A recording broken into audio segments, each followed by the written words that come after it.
Bonjour, aujourd'hui la mesure d'une tension alternative. Donc on va créer un petit montage avec un point milieu de tension. Donc cette tension, on va faire en sorte qu'elle soit égale à 2,4 volts.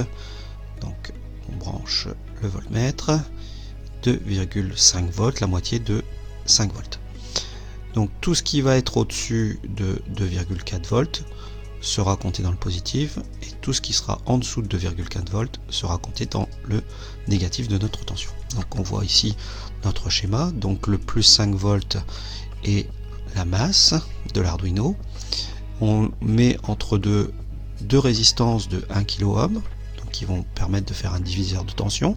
On aura la moitié de la tension ici, donc 5 volts sur 2, 2,5 volts. Et pour stabiliser la tension, on va utiliser des condensateurs polarisés. Ces condensateurs polarisés vont permettre d'avoir une tension bien stable. Donc on va choisir 100 microfarads, c'est largement suffisant. Donc 100 microfarads, on aura la même chose en haut du point milieu et en dessous du point milieu. Alors, si on regarde notre tension au niveau de l'Arduino, donc on se prend entre le point milieu et le A0, et si on a une tension positive, on verra, par exemple, on va prendre un exemple assez simple, pour 1 volt par exemple, 1 volt, donc la tension va s'additionner, on aura 3,5 volts, donc si on est dans le positif de 1 volt, on aura 3,5 volts.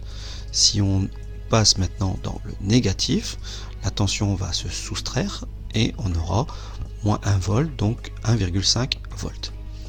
Donc on se retrouve dans un tableau comme ceci, donc évidemment les 1 volt, on va mettre la tension voulue, donc nos 30 volts. On aura une courbe comme ceci, donc tout ce qui est entre pratiquement proche de 5 volts, ça sera 30 volts, proche de 0, ça sera moins 30 volts. Et tout ce qui est au milieu, ça sera 0 volts. Donc à 2,5 volts de l'Arduino, on aura 0 volts de l'alimentation. Alors ensuite, on va brancher notre montage comme on a vu précédemment avec notre pont diviseur, 5 kΩ, 30 kΩ, pour mesurer notre 30 volts, soit positif, soit négatif. Cette fois-ci, il pourra être négatif. Donc on voit que 30 volts correspond à 4,5 volts et avec une conversion sur l'Arduino, on peut voir qu'on mesure 30 volts. Si je descends à 13,5 volts, j'obtiens 13,49, 13,5 volts. Donc on est bien correctement placé. Si on inverse les polarités, cette fois-ci, on se retrouve dans une tension à moins 13 volts. Donc on va regarder la tension sur le voltmètre, 1,1, et la tension au niveau de l'Arduino, 13,7, 13,5 volts. Donc on peut bien mesurer du positif et du négatif avec notre Arduino, avec ce montage avec un point milieu. On remet dans le bon sens. Alors moi j'aime bien brancher toujours la masse en premier.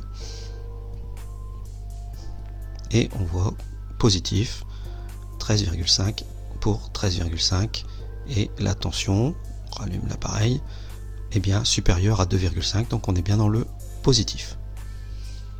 Maintenant on met un petit alternostat qui va nous donner une tension alternative variable. Donc j'éteins mon alim. Alors vous voyez que je peux régler la tension cette fois-ci en valeur efficace alternative. Donc j'ai bien 12,4 volts en valeur efficace. Avec une petite conversion, on arrive à 12,6 sur l'Arduino. Si je monte ma tension, 17 volts, je peux voir sur l'Arduino 17,2 volts au niveau de mon Arduino. Donc on voit qu'avec un montage avec un point milieu et un transformateur ou un alternostat, on peut bien mesurer une tension alternative sinusoïdale et avoir une valeur qui est reprise efficace sur l'Arduino.